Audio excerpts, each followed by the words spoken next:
여러분 간증문 써보셨나요? 간증문이라는 것을 써보신 분 손 들어보세요.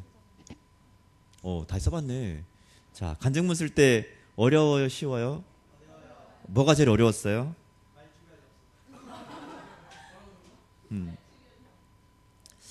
간증문을 쓰다 보면 참 어렵습니다. 뭐가 어려운가 하면 별로 쓸 게 없어요. 왜 쓸 게 없는가 하면 간증문은 보통 내가 옛날엔 이렇게 살았는데 예수님 만나서 내가 변화되어서 이렇게 됐습니다. 이거잖아요. 그런 얘기를 많이 쓰잖아요. 그런데 방황을 안 했거든요. 아닌가요? 나만 그런가요? 방황을 안 했어요. 워낙 모범적으로 살아서 문제도 없고 죄도 없고 그러다 보니까 간증문을 쓰라 그러면 쓸 게 없는 거예요. 그래서 간증문을 쓰기 위해 방황을 해야 되나 이런 고민을 하게 되죠. 특별히 이제 우리가 보통 이제 교회에서 양육받거나 혹은 제자훈련 같은 걸 하게 되면 간증문을 많이 쓰게 되는데 그럴 때마다 특별히 어려서부터 교회를 다니고 어려서부터 신앙생활을 한 사람들은 이런 고민이 생기죠. 도대체 무슨 방황을 그래서 옛날에 뭐 누구 미워했던 거 이런 거 써야 되나 고민하죠. 그런데 오늘 본문은 이런 면에서 굉장히 부러운 본문입니다. 그죠? 분명한 이 방황의 기록이 있거든요. 이 오늘 본문이 나오는 주인공은 확실한 잘못을 한 사람입니다. 그리고 돌아와서 용서받고 뭐 이런 내용이죠. 너무나 잘 알려진 말씀입니다. 교회 다니지 않는 사람도 한 번 전 들어봤을 만한 탕자의 비유라는, 그죠? 어떤 집에 두 아들이 있는데 둘째가 아주 못됐습니다. 그래서 아버지가 살아계신데도 불구하고 아버지의 유산을 달라 그러죠. 그리고 유산을 받아가지고 집을 떠납니다. 허랑방탕하게 살다가 쫄딱 망해서 집으로 다시 돌아오죠. 집에 돌아왔는데 아버지가 용서해 주셨다. 그래서 우리도 하나님께 돌아오면 용서해 주시고 안아주신다. 뭐 이런 얘기가 쭉 보통 많이 이해를 하고 있는 내용입니다. 그렇죠. 맞습니다. 아버지의 마음, 아버지 용서해 주시고 자녀를 사랑하는 그 마음이 오늘 이야기의 중요한 주제입니다. 그런데 이 이야기에는 우리가 몰랐던 다른 이야기가 또 들어있어요. 너무 이 강렬한 둘째를 보다 보니까 이 강렬한 둘째 아들 때문에 다른 이야기들을 놓친 그 얘기가 있다는 겁니다. 사실 이 이야기는 예수님이 사람들에게 들려주신 이야기죠. 비유로 말씀하신 이야기입니다. 근데 이 이야기를 하게 된 이유가 누가복음 15장의 앞부분에 나옵니다. 누가복음 15장 1절과 2절에 보면 이 얘기를 왜 했는지가 나와요. 이 배경이 뭔가 하면 예수님의 말씀을 들으려고 사람들이 나옵니다. 특별히 세리와 죄인들이 예수님의 말씀을 듣기 위해서 예수님께 나왔습니다. 그 세리와 죄인들이 예수님께 나오는 모습을 보고 옆에 있던 바리새인들이 또 서기관들이 수군거립니다. 뭐라고 수군거리는가 하면 어떻게 이 사람이 죄인들과 함께 이야기하고 함께 밥을 먹느냐, 쉽게 말하면 어떻게 죄인들과 어울릴 수 있느냐, 이렇게 수군거리죠. 이 얘기를 들으시고 예수님이 오늘 우리가 읽은 이야기를 시작하는 겁니다. 물론 이 이야기 앞에는 두 가지 얘기가 더 있어요. 예수님이 세 가지 이야기를 하십니다. 첫 번째 얘기는 뭔가 하면 여러분 잘 아시는 잃어버린 양을 찾는 목자 이야기죠. 아시나요? 모르시나요? 양이 100마리가 있는데 그중에 한 마리가 잊어버렸어요. 그래서 잊어버린 한 마리를 찾으러 가는 목자의 이야기. 네, 알죠? 그 얘기가 여기 있습니다. 우리가 읽지는 않았지만 또 한 가지 이야기는 잃은 드라크마의 비유입니다. 어떤 여자가 있는데 말하자면 동전 10개가 있었어요. 그중에 동전 한 개를 잊어버렸어요. 그래서 그 동전을 찾기 위해서 집안을 샅샅이 뒤져서 결국은 찾았다. 이 얘기예요. 그리고 나오는 이야기가 오늘 우리가 읽은 세 번째 이야기, 집을 나간 둘째를 기다리는 아버지의 이야기. 이 세 이야기를 들려주신다는 겁니다. 근데 이 세 번째 이야기는 앞에 두 이야기와 조금 성격이 달라요. 앞에 두 이야기는 목자도 그렇고 여인도 그렇고 잃어버린 것을 찾기 위해서 열심히 찾죠. 그래서 간절히 잃어버린 것을 찾는 간절함과 열심의 초점이 맞춰 있다면 세 번째 이야기에는 물론 아들을 기다리는 아버지의 이야기도 있지만 그 아버지의 이야기와 더불어서 다른 이야기가 숨어져 있다는 겁니다. 아마도 예수님께서 이 얘기를 하신 이유가 그 당시 이 이야기를 듣고 있던 바리새인과 제자들에게, 특별히 죄인들과 어울리고 있는 예수님에 대해서 수군거리는 바리새인들에게 들려주고 싶은 이야기가 있었다는 겁니다. 세리와 죄인들이 예수님의 말씀을 듣고 함께 구원받는 것을 기뻐할 수 없었던 바리새인들의 모습을 보면서 예수님께서 오늘 이야기를 들려주신다는 거예요. 그런 면에서 오늘의 이야기의 주인공은 둘째 아들뿐 아니라 큰아들이 주인공이 될 수도 있다는 겁니다. 큰아들은 오늘 이야기 속에서 아버지를 잘 이해하지 못하죠. 그리고 이 큰아들이 이해하지 못했던 것이 어쩌면 바리새인들이 이해하지 못했던 것이었고 오늘날 우리가 이해하지 못하는 이야기일 수도 있다는 겁니다. 예수님이 바리새인들과 서기관들에게 들려주고 싶었던 그 이야기가 오늘 우리에게도 들려주고 싶은 이야기가 아닌가. 우리가 혹시 놓쳐버리고 있는, 이해하지 못하고 있는 아버지의 마음, 큰아들이 몰랐던 이야기, 그게 아닐까. 자, 오늘 말씀해 보면 큰아들이 몇 가지 놓쳐버린 마음, 이해하지 못했던 이야기가 있습니다. 자, 본문을 다시 보면요. 앞부분 이야기는 잘 아니까 넘어갈게요. 이제 앞부분에 작은아들이 집 나가고 뭐 돌아와서 아버지가 용서해주고 이건 다 아시는 이야기니까 거기에 넘어가고 뒷부분부터 보겠습니다. 몇 절이죠? 25절에 보면 나오죠. 맏아들이 집에 돌아오는데 집에서 이상한 소리가 나죠. 음악 소리가 들리고 잔치 소리가 납니다. 그래서 이 아들이 종에게 물어보죠. 종을 불러서 이게 무슨 일인가 물어봅니다. 그랬더니 이 종이 와서 이제 큰아들에게 이야기해 주죠. 사실은 당신의 동생이 돌아와서 당신의 아버지가 기뻐서 잔치를 벌린 것이다. 그런데 28절에 보면 이 아들이 기뻐하지 않습니다. 오히려 화가 나죠.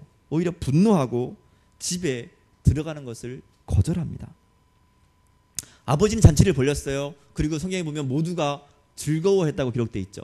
아버지 잔치를 벌리고 즐거워하자 했더니 거기 있던 사람들이 다 즐거워했습니다. 그런데 이 많은 사람 중에 유독 큰아들 한 사람만 잔치에 참여하기를 싫어했습니다. 왜 그랬을까? 왜 싫어했을까요? 여러분 생각해 보세요. 기본적으로 여러분이 동생이 하나 있는데 동생이 집을 나가서 온갖 고생을 하다가 다시 돌아왔어요. 건강하게. 그래서 아버지가 기뻐서 야 오늘 네 동생 돌아왔으니까 잔치를 하고 모두 즐거워하자 얘기했어요. 그럼 기뻐해야 되는 게 정상이죠. 아닌가요? 기뻐해야 되는 게 정상입니다. 그런데 이 아들이 기뻐하지 않아요. 그리고 기뻐하지 않으면서 아들이 이야기하는 두 가지 이유가 있어요. 왜 기뻐하지 않는가? 첫 번째는 이렇게 얘기하죠. 아버지한테 아버지 내가 아버지를 위해서 열심히 살았는데 아버지는 나를 위해서 염소 새끼 한 마리 잡아준 적이 있습니까? 무슨 말인가 하면 나를 위해서 잔치를 베풀어 준 적이 없지 않습니까? 라는 게 첫 번째 이유죠. 뭐 실제로 그랬을지도 몰라요. 그죠? 아버지가 집에 있는 큰아들을 위해서 잔치를 안 베풀어 줄 수도 있어요. 왜냐하면 매일이 잔치죠. 잘 먹고 잘 살고 아버지 아들인데 그 집안에 큰아들로 살아가는 것이 날마다의 삶이 행복하고 즐거운 삶이었어야 합니다. 그게 당연한 거죠. 그런데 이 큰아들은 그걸 불평하는 거죠. 아들이 몰랐을 리가 없어요. 잔치를 안 해줬다고 불평이 아니라 사실은 이 큰아들이 불평하는 이유는 잔치를 베풀어주지 않았다고 얘기하면서 이야기하는 그 내면에는 아버지가 동생을 사랑하는 것에 대한 불평입니다. 말하자면 불공평하다는 거죠. 자기는 맨날 집에서 이렇게 아버지를 잘 따르는데 불구하고 잔치 한번 베풀어주지 않으면서 재산을 홀랑 다 날려먹은 동생에게는 잔치를 베풀어주는 그 아버지의 불공평한 사랑을, 아버지의 태도를 불평하고 있는 겁니다. 공평하지 않은 아버지, 이러다가 나에게 준 재산을 동생하고 나누라 그러면 어떡하나 하는 그런 마음까지. 사실은 아버지의 모든 것이 자기 거잖아요. 성경에 보면요, 아버지 재산을 나눠줄 때 동생만 나눠준 게 아니에요. 성경에 보셨어요? 아버지가 재산을 나눠줄 때 동생을 나눠주고 큰아들에도 나눠줘요. 각각 나눠줬다고 기록하고 있어요. 그죠? 오늘 읽을 때 그랬죠. 아버지가 재산을 나눠줄 때 작은 아들도 나눠주고 큰아들도 줬어요. 다시 말하면 집에 있는 모든 재산은 사실은 자기 거였어요. 모든 것이 자기 것이고 이랬다가 찾은 동생은 분명히 잔치의 또 기쁨의 이유임에도 불구하고 아버지의 마음을 모르는 이 큰아들에게선 그것이 분노요, 불평거리가 되었다는 겁니다. 오늘 우리의 모습은 어떨까요? 우리 눈앞에 있는 어려움들 때문에, 현실에 있는 힘든 문제들 때문에 하나님이 베푸시는 기쁨을 놓치고 있는 것은 아닌가? 가장 중요한 것들, 구원의 기쁨, 하나님이 인도해 주시는 은혜, 하나님이 예비하시고 베푸시는 것들, 사실은 나에게 있는 모든 것들이 하나님이 주신 것인데, 하나님의 은혜인데, 그것들은 바라보지 못하고 아버지의 마음은 잊어버리고 몰라서 기쁨을 잃어버리고 있는 것은 아닌가? 아버지의 마음을 모르는 사람의 특징이 바로 기쁨이 없다는 겁니다. 우리 삶에 기쁨을 잃어버렸다면 혹시 우리가 하나님의 마음, 아버지의 마음을 잃어버리고 살아가는 것은 아닌가? 우리 자신을 좀 돌아볼 필요가 있다는 겁니다. 또 한 가지 아들이 몰랐던 것은요, 29절에 나오는 내용인데, 자기가 아버지의 아들임을 잘 이해하지 못했어요. 아버지의 큰아들임에도 불구하고 아버지의 아들임을 제대로 이해하지 못하고 살았다는 겁니다. 29절에 보면 그렇게 얘기하죠. 나는 여러 해 아버지를 섬겨서 아버지의 명령을 어긴 일이 없었습니다. 그렇죠? 사실일 거예요. 이 큰아들은 아마 아버지 말을 잘 듣는 아들이었을 겁니다. 아버지의 여러 가지 명령들, 또 심부름들 성실히 이행하며 살았을 거예요. 그런데 이 아들의 이야기를 통해서 보면 그러니까 아버지의 말씀은 잘 따라 했는데 그 이유가 좀 다른 데 있었다는 겁니다. 자신의 정체성을 아들에 두지 않고 하인에게 뒀어요. 무슨 말인가 하면 29절 말씀을 좀 더 쉽게 얘기하면 이런 겁니다. 아버지, 저는 아버지를 여러 해를 동안 아버지를 섬기고 아버지의 명령을 어긴 적이 없습니다. 그런데 제게는 친구들과 함께 즐기라고 염소새끼 한 마리 주신 적이 없습니다. 이렇게 얘기하죠. 여기서 여러 해를 두고 아버지를 섬기며 라는 말을 그대로 원문대로 직역하면 저는 여러 해 동안 당신을 위해 종으로 살았습니다. 이런 의미예요. 아들인데 이 아들이 고백하는 말이 뭔가 하면 나는 아버지를 사랑하는 아들이 아니라 아버지의 종으로서 오랫동안 섬기는 종으로 살아왔다. 이렇게 지금 얘기하고 있다는 거죠. 아버지는 이 큰아들을 아들로 대했는데 이 큰아들은 아버지를 주인처럼 대했다는 겁니다. 아버지가 그렇게 하라 그랬을까요? 아니죠. 아버지가 요구한 게 아닙니다. 이 아들은 자녀가 가질 수 있는 특권, 아버지에 대한 애정, 아버지에 대한 자부심, 아버지에 대한 기쁨, 이런 것들이 없었습니다. 오히려 그 마음속에는 아들의 기쁨이 아니라 종으로서의 부담감, 의무감만 있었다는 거죠. 해야 할 일들에 대한. 그러니까 의무감만 있다 보니까 아버지가 하시는 말씀이 다 명령으로 들립니다. 그래서 내가 당신의 명을 어김없이 행했다. 이렇게 지금 이야기하고 있다는 겁니다. 혹시 우리 중에 이렇게 큰아들의 마음을 가지고 살아가고 있는 사람이 있지는 않은지 모르겠어요. 하나님은 우리를 종으로 부르신 것이 아니라 아들로 불렀죠. 하나님의 자녀로 부르셨습니다. 하나님은 우리가 종으로 사는 것이 아니라 자녀로 살기를 원하죠. 자녀로서의 특권, 기쁨, 즐거움을 누리며 살아가기를 원하는데 이 큰아들은 그걸 몰랐다는 거예요. 자기가 할 일, 자기가 해야 하는 일들에만 집중하다 보니까 그 일보다 아들로서의 기쁨, 아들로서의 권리를 누리는 것이 더 중요하다는 것을 모르고 살았다는 겁니다. 하나님의 자녀들이 누리는 구원의 기쁨, 은총에 대한 감사, 이런 것들이 우리가 행하는 사역보다, 우리가 해야 되는 일들보다 훨씬 더 중요하다는 것을 우리는 잊지 말아야 됩니다. 우리는 하나님의 자녀죠. 종이 아니라. 이 정체성을 큰아들은 이해하지 못했습니다. 마지막 세 번째로 아들이 몰랐던 얘기가 또 하나 있어요. 아니, 오히려 이거는 몰랐던 얘기가 아니라 알면서도 거절했던 이야기가 아닐까 싶습니다. 그것은 둘째 아들과의 관계예요. 둘째 아들은 자기의 동생이죠. 동생. 그런데 이 큰아들은 동생을 동생으로 인정하지 않으려고 했던 것 같아요. 30절에 보면 그가 동생에 대해서 사용하고 있는 호칭을 잘 보세요. 뭐라고 부르는가 하면 아버지의 살림을 뭐라 그래요? 아버지의 살림을 창녀들과 함께 삼켜버린 이 아들이 돌아오매, 이렇게 하죠. 이 아들. 이 얘기 무슨 말인가 하면 정확하게 얘기하면 당신의 아들이란 뜻입니다. 당신의 아들. 그러니까 내 동생이 아니라, 그죠? 내 동생이 아니라 당신의 아들, 그러니까 말하자면 나와의 관계는 없는 거예요. 그러니까 아버지가 이야기하죠. 이 내 동생은 이렇게 얘기하면서 32절에 이 내 동생은 죽었다가 살았으며 아버지는 물론 그래 내 아들 이렇게 얘기할 수 있었지만 내 아들이 아니라 네 동생이다 이렇게 얘기한 겁니다.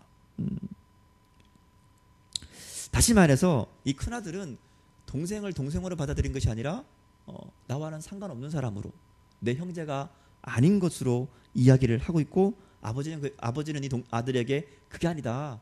그 동생이 그 아들이 내 아들이 네 동생이다. 그래서 다시 한번 이렇게 상기시켜 준다는 겁니다. 아마도 이 이야기의 배경을 만들었던 바리새인들에게 예수님이 들려주고 싶은 이야기가 이런 이야기들이 아니었을까 싶어요.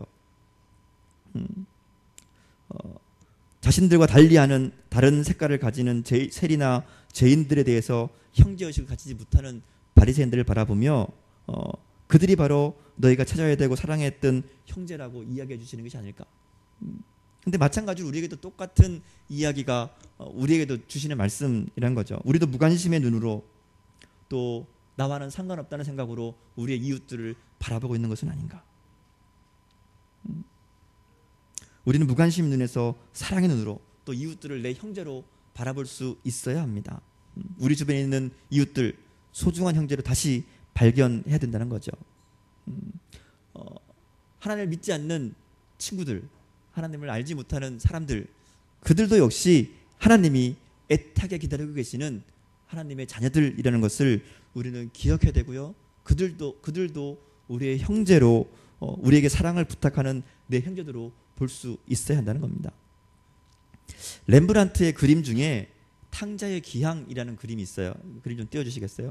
누가복음 15장을 오늘 우리 읽은 본문을 배경으로 하는 그림인데요.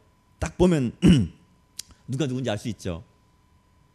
앞에 엎드려 있는 사람이 누굴까요?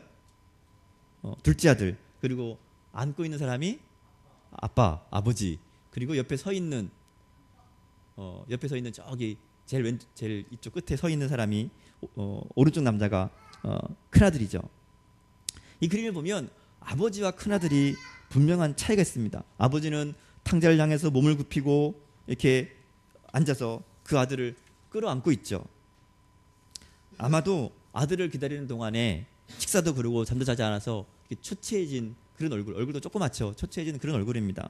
반면에 큰아들은 뻣뻣하고 꼿꼿하게 서서 자리에 우뚝 서 있습니다. 한 발자국도 동생을 향해서 나갈 의사가 없죠. 손에서 바닥까지 길게 이어진 이 지팡이가 이 형의 마음을 표현하는 것이라고 그래요. 눈빛은 냉랭하고 오히려 앞에 있는 것보다 여기 조금 멀리서 그런데 자세히 보면 약간 딴 데를 보고 있어요. 눈이. 그래서 마치 눈앞에 있는 일을 강 건너 불 구경하듯이 차갑게 바라보고 있다는 겁니다. 이 큰아들의 마음 속에는 아마도 왜 아버지가 저를 받아줄까? 그리고 남은 재산 다 내 건데 이걸 다 동생에게 다시 나눠주면 어떡할까? 뭐 이런 여러 가지 불만과 아버지는 왜 쟤만 이뻐할까 하는 그런 불평이 결국은 아버지에게 대들게 만든다는 겁니다. 이렇게 볼 때 진정한 탕자는 둘째만이 아니죠. 바깥에 단치에 참여하지 못하고 바깥에 서 있는 큰아들도 여전히 아버지를 떠난 탕자입니다. 작은 아들이 아버지를 몸으로 떠난 탕자라면 큰아들은 집에 있으면서 마음으로 아버지를 떠난 탕자라고 볼 수 있다는 거죠. 아마도 우리는 둘째 아들보다는 맏아들의 큰아들에 가깝지 않을까 싶어요. 그죠? 멀리 떠나진 않았으니까. 그러나 우리는 신앙생활 하고 있다고 하면서도 아버지 집에 있다고 하면서도 오랜 생활 동안 믿음 생활하고 겉으로 볼 때는 전혀 나무랄 데 없는 모범적인 신앙임에도 불구하고 사실 그 마음속은 혹시 큰아들과 같은 마음을 가지고 살아가고 있는 것은 아닌지, 다른 사람을 판단하고 정죄하고 분노와 원망이 있고 원한과 시기가 있고 미움이 있는 마음속 이것들을 숨기고 살아가고 있는 큰아들의 모습이 우리의 모습은 아닌지, 하나님에 대한 원망, 주변 사람들에 대한 시기, 질투의 마음을 가지고 있는 것은 아닌지. 오늘 예수님의 비유는 이 큰아들이 아버지의 초청대로 잔치에 들어갔는지 안 들어갔는지 결과는 이야기하지 않습니다. 그 아버지의 마음을 이해하고 큰아들이 잔치에 들어갈 수도 있었고요. 아니면 끝까지 밖에 서서 잔치를 거부했을 수도 있습니다. 이 질문에 대한 대답은 아마도 당시에 이 말씀을 듣고 있던 바리새인들에게 또 큰아들의 처지에 있는 우리들이 결정해야 될 문제라는 겁니다. 우리는 나름대로 그리스도인으로 살아가고 있죠. 하나님 말씀에 완전히 잘 최선을 다해서 순종하든지 아니면 그럭저럭 그냥 되는 대로 대충 비슷하게 신앙생활하면서 살아가든지 간에 어쨌든 나름 그리스도인이라고 하며 교회 다니며 살고 있죠.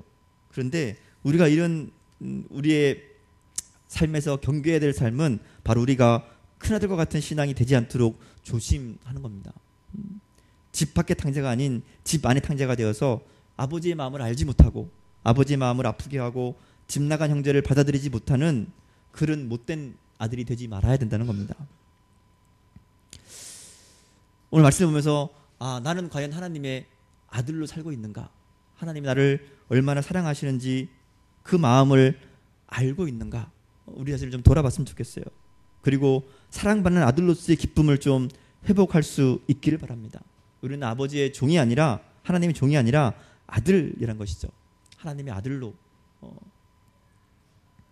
뿐만 아니라 예수 믿는다는 것은요, 처음 예수 믿을 때는 그냥 예수님을 나의 구주로 고백하면 된다 이렇게 하죠. 그러나 그것이 조금 더 지나면 하나님이 우리에게 요구하시는 기준이 달라지죠. 그 다음은 아버지의 마음을 이해하는 것이고 아버지의 마음을 가지는 겁니다. 나만 평안을 누리고 나만 기쁘게 사는 것으로 끝나서는 안 된다는 것입니다. 오늘 말씀은 그걸 얘기하는 거예요.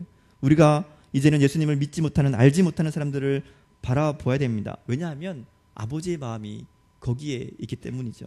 한 걸음 더 나아가서 우리 옆에 사람들을, 나 옆에 있는 사람들을 나의 형제로 알고 사랑으로 품어줄 수 있어야 됩니다. 여러분 옆에 있는 사람 한번 볼까요? 옆에 있는 사람 어때요? 여러분이 형제 같습니까? 여러분이 사랑하는 사람 맞습니까? 혹시 잘 모르는 사람, 관심 없는 사람, 좀 더 나가서 미움과 시기의 대상은 아닌지.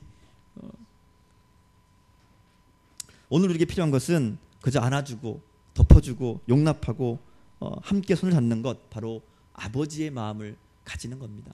아버지의 마음으로 살아가는 것, 아버지의 마음을 아는 것.